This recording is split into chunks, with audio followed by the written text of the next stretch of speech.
ശേഷം നമുക്ക് ഇത് മിക്സിയിൽ അടിച്ചെടുക്കാം.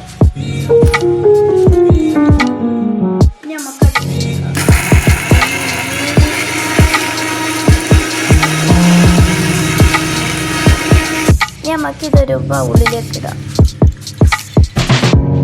ഇനി പാലൊഴിച്ച് കൊടുക്കാം. നല്ലോണം മിക്സ് ആക്കാം.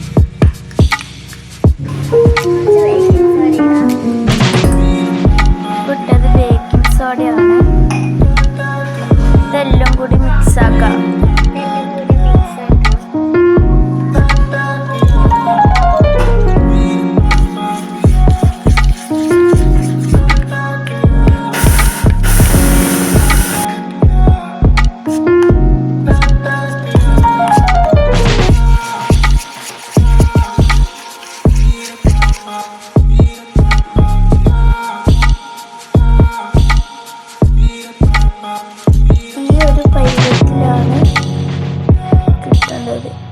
നമ്മൾക്ക് വേണ്ടത്ര പാലൊഴിക്കാം കേട്ടോ.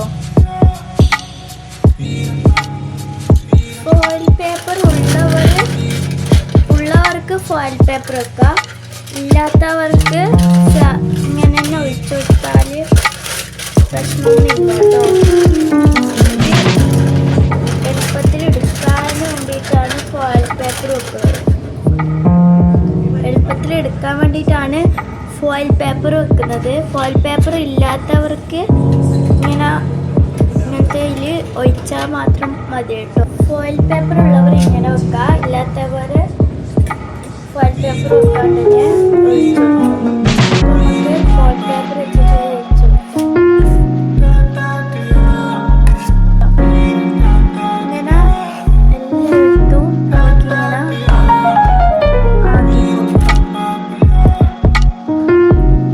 സ്റ്റൗവിൻ്റെ മുകളിൽ ഇങ്ങനെ എന്തെങ്കിലും സാധനം വെച്ചാൽ ഇത് വെക്കാൻ നല്ലതായിരിക്കും. ഇങ്ങനെ എന്തെങ്കിലും വെച്ചിട്ട് ഇതിൻ്റെ മുകളിൽ വെച്ച് കൊടുക്കുക.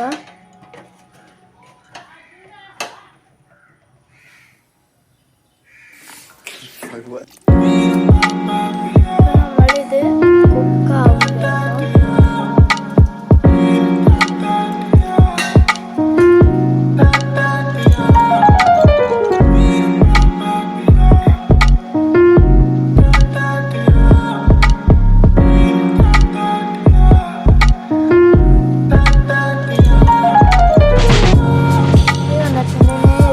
പാത്രത്തിലേക്ക് മാറ്റാം. ഫോയിൽ പേപ്പറിൽ മാറ്റിയപ്പോൾ ഇങ്ങനെയാണ് ഉള്ളത്.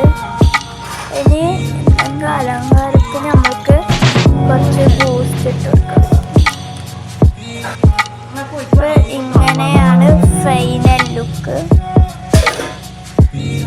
എല്ലാവരും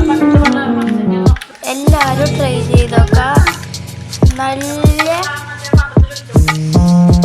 നല്ല സോഫ്റ്റാണ്. എല്ലാവരും ട്രൈ ചെയ്ത് നോക്കാം. അല്ലെങ്കിൽ ഇതിൻ്റെ മുകളിൽ ചോക്ലേറ്റൊക്കെ ഇടാം.